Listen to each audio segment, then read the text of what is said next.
Good morning.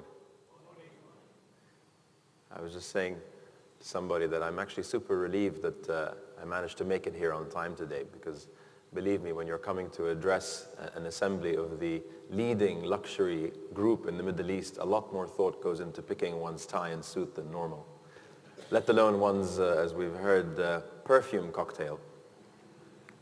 So I'd like to begin with a two-part question. First, what does luxury mean today? And second, what do people expect from a luxury brand? Now, answers to these questions will largely depend upon what luxury means to you as individuals. To some, connotations will be negative. Higher prices, extravagance, status symbols, and excess. Not exactly in keeping with the austere mood of the times. Others will have a more favorable view.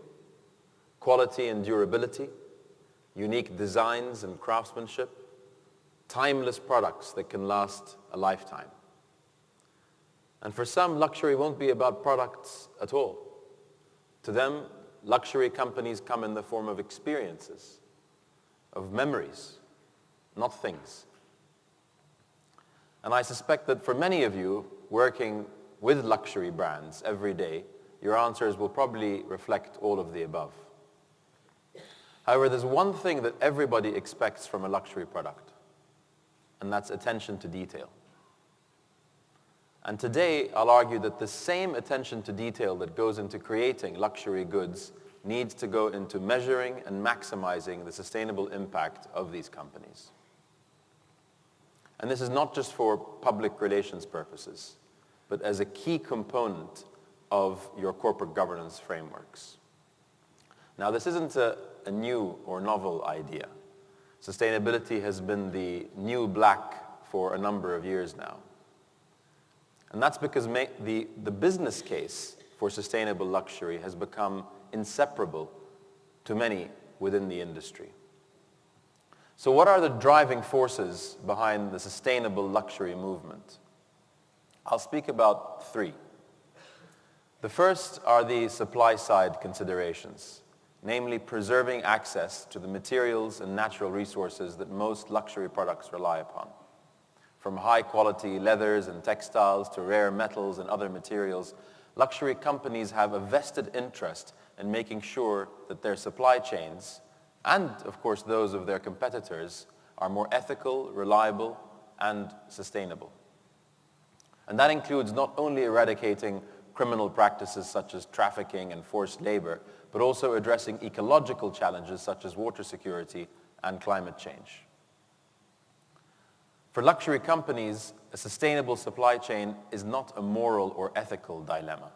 It is a fundamental business continuity issue. The second contributing factor is on the demand side.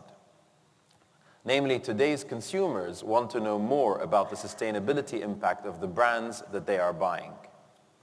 And this is really a trend that is continuing to gain momentum.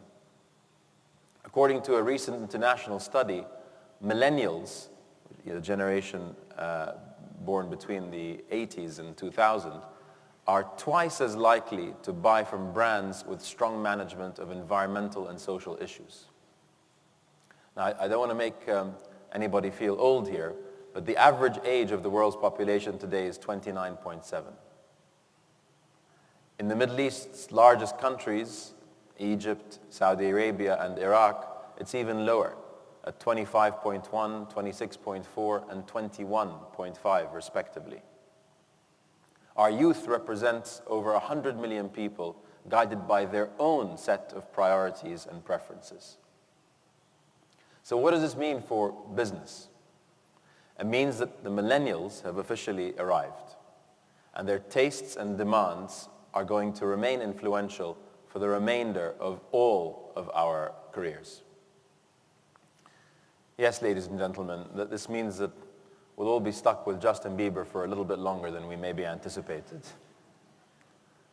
Now, another sign of this millennial effect has been the blurring of lines between commerce and philanthropy. Another study found that more than half of millennials responded positively when a brand that they like encourages them to get involved with an important cause.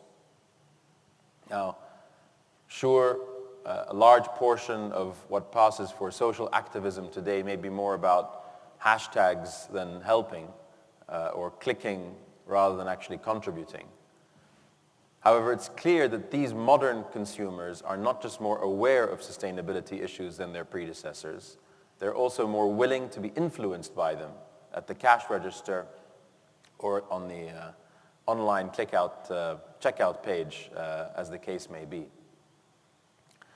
And I should imagine that the world's leading luxury companies, including, of course, the Chalhoub group, are acutely aware of this and are having to make long-term business decisions with this firmly in mind. Now, the third driving force is the connection between sustainability and business resilience.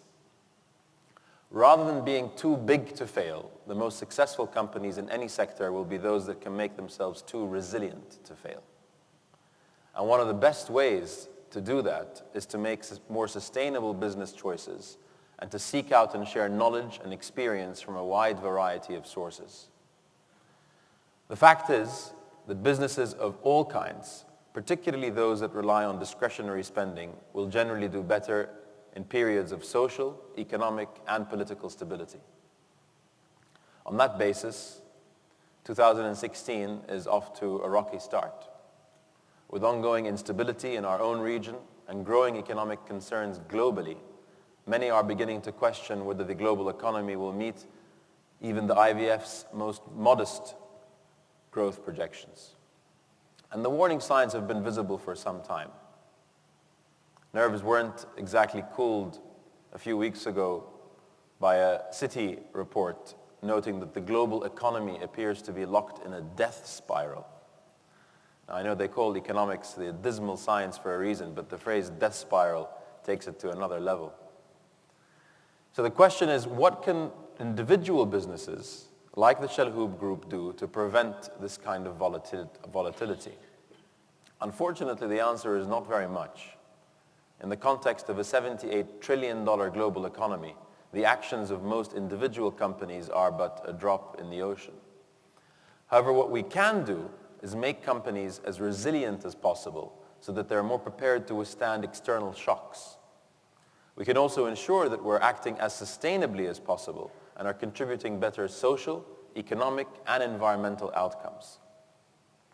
In other words, helping to find solutions to the complex challenges facing our region and, of course, our world, rather than potentially ignoring them or even exacerbating them. And this isn't just the right thing to do, as I said. It's also the most competitive choice at a time when consumers and investors expect an authentic commitment to sustainability from the companies that they interact with. And the numbers really don't lie. It's estimated that more than $6.5 trillion worth of assets under management in the US have already been dedicated towards sustainable investments. And this figure is only going to get bigger and bigger in the years ahead. So to recap, there are three driving forces behind the sustainable luxury movement. It's the supply side considerations, the demand side considerations, and the connection between sustainability and business resilience. Now, I just want to talk about the point where sustainability intersects with corporate governance. And I want to be really clear about this because it can often seem a bit theoretical when actually it's very practical. The truth is that any company that decides to get serious about sustainability, when it wants to minimize the negative impacts of its operations and maximize the positive ones, and of course prepare for the challenges that may confront it in the future, the only mechanism that allows it to do this, and the only mechanism that really ever has, is a world-class corporate governance regime. For all types of organizations, governance is the principal framework through which we make decisions, through which we protect ourselves from internal and external threats, and of course report on our collective performance to the public and other stakeholders. And as sustainability becomes a more important factor in business decision making, the relationship between it and corporate governance is becoming more prevalent.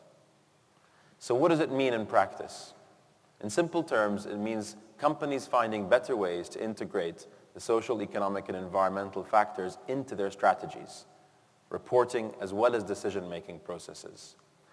Now, there's a defensive aspect to this, as we've talked about, which is in terms of preventing and mitigating risks. But there's also an offensive aspect to this in terms of gaining a legitimate and decisive advantage over your competitors. And this is nothing to be shy about, because the end result can be as good for the planet and our society as it is for businesses and their employees. In fact, as part of the new Sustainable Development Goals, agreed to by 193 countries late last year, the international community, really called on the private sector to integrate more sustainability reporting into their governance frameworks and reporting cycles. And make no mistake, this is a choice that every business leader and every company must make for themselves. And here at the Chalhoub Group, that choice is being made loudly and clearly. However, not all companies in the Middle East and North Africa, including many family firms, are as transparent and accountable when it comes to measuring and reporting on their impacts. And this is something which we're helping to influence at the Pearl Initiative, which is a business-led initiative to promote culture of corporate governance in the Gulf region in partnership with the region's business leaders. Increasingly, really, our mission is also to work with organizations to improve their sustainability reporting as a key component of their overarching corporate governance frameworks. And at the heart of this, and we've heard it already a number of times today, is really the universal concept of trust. We all know how important trust is in our lives. We know that it's the lifeblood of positive and lasting relationships. So let me ask you, why would the role of trust be any different for businesses? And the answer is really that it isn't. I believe there's 3 keys to building trust in any business today. And they're transparency, accountability, and sustainability. According to a 2016 Edelman Trust Barometer, which is an annual study measuring trust in different institutions, 80% of people believe that businesses can increase profits while improving economic and social conditions in the communities which they operate. In fact, not only do they believe that this is possible, this is what they expect trusted businesses to do. Now, consistent with what we've been saying, this is up 6% this year, reflecting a growing consensus that sustainability should be everybody's business. So what is it that makes an effective framework for governance and sustainability? Frankly, the same thing I mentioned at the very beginning, which is attention to detail. A sound governance framework is tailored to the needs of every organization that it's designed for, yet it's flexible enough to adapt when circumstances change. It measures multiple aspects of performance and impact and presents that information in a way that enables informed and strategic decision-making. And as a result, good governance can help any organization preserve, protect, and increase its value over time. But while an effective corporate governance framework might share the attributes of luxury goods, it's certainly not a luxury for companies in today's uncertain times. It is a necessity. And this is particularly true for family businesses, which although they tend to be more trusted than public or state-owned enterprises, can often benefit the most from the introduction of more objective tools for governance and accountability.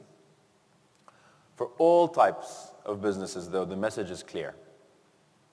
Making more sustainable choices today is the best way to mitigate rising social and environmental risks on the one hand, and to harness the growing demand from consumers and investors for the more sustainable products that they demand, and of course services and the brands. And from what I can see, and particularly through your Chalhoub Impact Initiative, this is a conclusion that your company's founders and management have taken a long time ago. Your investments in education, the environment, and humanitarian assistance are aligned with the interests of your business and are making a tangible difference in people's lives. And everybody here really should be proud of that. And I hope that more companies in the region can learn from and be inspired by your actions and the positive example really that you are setting. Someone once said that it's the ultimate luxury to combine passion and contribution. And I think that the Chalhoub Group has achieved that wonderfully. So to return to where I started, perhaps that is the definition of luxury that we can settle on here today. Thank you very much.